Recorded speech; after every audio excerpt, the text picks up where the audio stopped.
प्रेम, विश्वास और धोखे की खौफनाक बुनियाद। कानपुर की वो शांत सुबह और छिपा हुआ तूफान, ये कहानी है उत्तर प्रदेश का कानपुर शहर, जिसे अपनी औद्योगिक क्रांति और गंगा के पावन तटों के लिए जाना जाता है। वहां का पनकी इलाका अपनी एक अलग ही धार्मिक पहचान रखता है। यहाँ के प्रसिद्ध पनकी हनुमान मंदिर की घंटियां जब सुबह गूंजती हैं तो पूरा इलाका भक्ति में सराबोर हो जाता है। लेकिन इसी भक्ति और शांति के बीच समाज के एक अंधेरे कोने में एक ऐसी खौफनाक हकीकत आकार ले रही थी जिसकी कल्पना मात्र से किसी भी संवेदनशील इंसान की रूह कांप उठे। ये कहानी किसी सिनेमाए पर्दे की काल्पनिक थ्रिलर नहीं है, बल्कि हमारे ही बीच रहने वाले एक ऐसे इंसान की है जिसने इंसानियत शब्द को ही शर्मसार कर दिया। एक पति जिसने कभी 7 फेरों के साथ सुरक्षा का वचन दिया था, वही रक्षक कैसे भक्षक बन गया, यह जानना आपके लिए बहुत जरूरी है। आकृति और नितिन, एक अधूरी प्रेम कहानी। इस कहानी की मुख्य पात्र है 30 साल की आकृति सिन्हा, जिसे उसके परिवार वाले और दोस्त प्यार से रूबी बुलाते थे।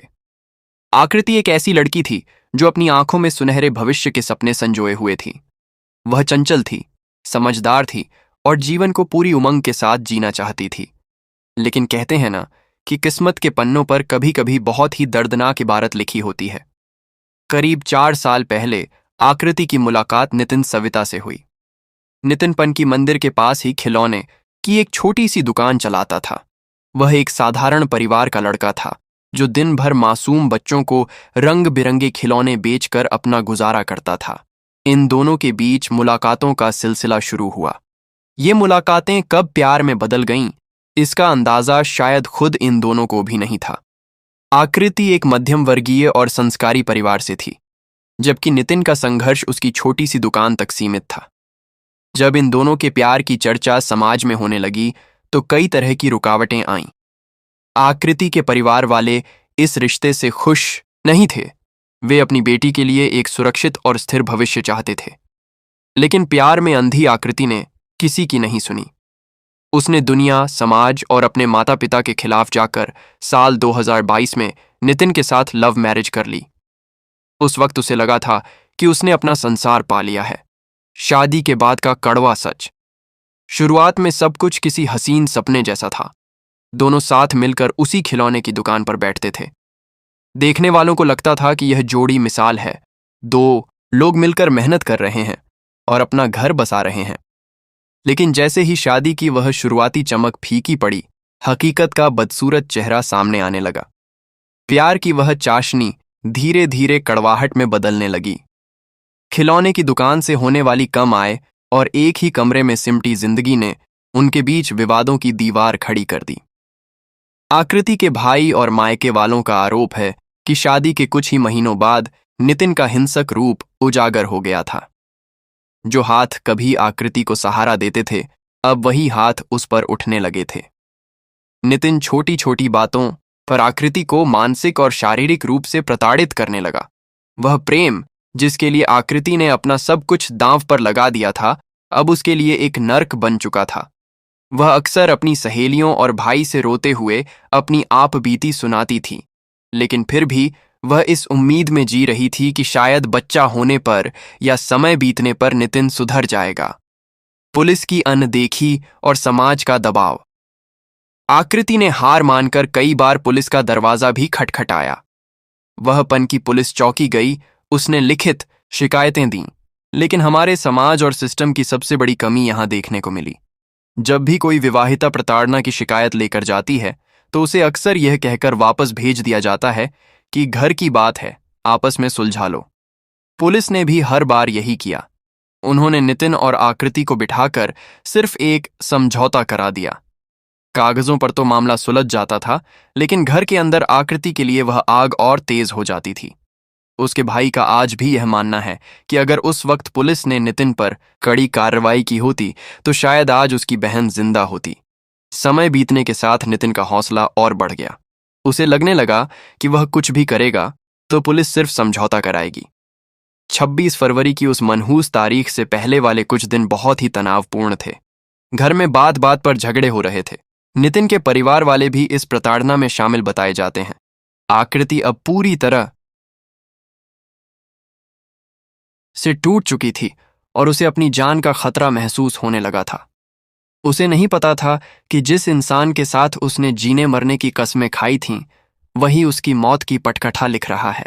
26 फरवरी की वो काली रात और खिलौने की दुकान का सन्नाटा। वो मनहूस तारीख, 26 फरवरी की शुरुआत। सन फरवरी की सुबह कानपुर के पनकी इलाके में एक और सामान्य दिन की तरह हुई थी, लेकिन आकृति के लिए यह उसके जीवन का सबसे कठिन दिन साबित होने वाला था। सुबह से ही घर का माहौल तनावपूर्ण था। नितिन और उसके परिवार वालों ने मिलकर आकृति को मानसिक और शारीरिक रूप से प्रताड़ित करने की सारी हदें पार कर दी थीं। विवाद इतना बढ़ गया कि आकृति ने एक बार फिर अपनी सुरक्षा के लिए हिम्मत जुटाई और पुलिस को लिखित शिकायत दी। पुलिस आई, लेकिन वही पुराना ढर्रा दोहराया गया। दोनों पक्षों को बिठाकर समझौता करा दिया गया और उन्हें वापस घर भेज दिया गया। उस वक्त किसी ने यह कल्पना भी नहीं की थी कि यह समझौता सिर्फ कुछ घंटों की मोहलत है। रात का गहराता सन्नाटा और आखिरी गुहार। जैसे जैसे रात का अंधेरा गहराने लगा, नितिन और आकृति के बीच फिर से भयंकर बहस छिड़ गई। इस बार स्थिति नियंत्रण से बाहर थी। डर के मारे आकृति ने रात में ही 100 या 102 नंबर पर पुलिस को फोन करके मदद मांगी। पुलिस की गाड़ी एक बार फिर उनके दरवाजे पर आई। फिर से वही कागजी हिदायतें दी गईं और पुलिस चली गई। रात में ही आकृति की अपने भाई से भी बात हुई थी। भाई ने उसे ढांढस बंधाया कि वह सुबह आते ही सब कुछ ठीक कर देगा, लेकिन नियति ने कुछ और ही तय कर रखा था। पुलिस के जाने के बाद जब इलाके में सन्नाटा पसरा, तब नितिन के अंदर का शैतान पूरी तरह हावी हो गया। उस रात आवेश में आकर नितिन ने अपनी ही पत्नी की जान ले ली और 7 फेरों के पवित्र बंधन को हमेशा के लिए लहूलुहान कर दिया।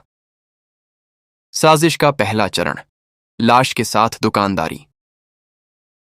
जब नितिन को एहसास हुआ कि उसने आकृति को हमेशा के लिए खामोश कर दिया है, तो बजाय पछतावा करने के, उसका शातिर दिमाग सबूत मिटाने की योजना बनाने लगा। उसने आकृति के बेजान शरीर को एक मोटे कंबल में लपेटा। चूंकि पनकी मंदिर का इलाका होने के कारण वहां रात में भी लोगों की आवाज आ ही रहती थी, इसलिए उसने तुरंत लाश को बाहर ले जाने का जोखिम नहीं लिया। उसने उस कंबल में लिपटी लाश को अपनी उसी छोटी सी खिलौने की दुकान के एक कोने में छिपा दिया। अगले दिन यानी 27 फरवरी की सुबह, जब दुनिया अपने कामों में व्यस्त थी, नितिन ने बड़े ही सामान्य अंदाज में अपनी दुकान का शटर उठाया।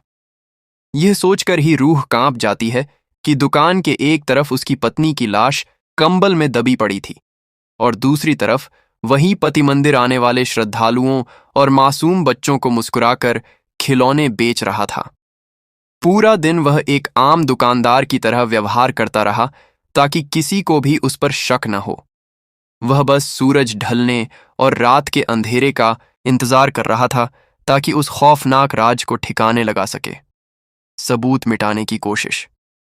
जैसे ही रात की खामोशी छाई, नितिन ने अपनी दुकान के बाहर खड़े एक हाथ ठेले का सहारा लिया। उसने बड़ी ही चतुराई से कंबल में लिपटे उस शव को ठेले पर रखा और सुनसान रास्तों से होता हुआ गंगागंज इलाके की ओर निकल पड़ा।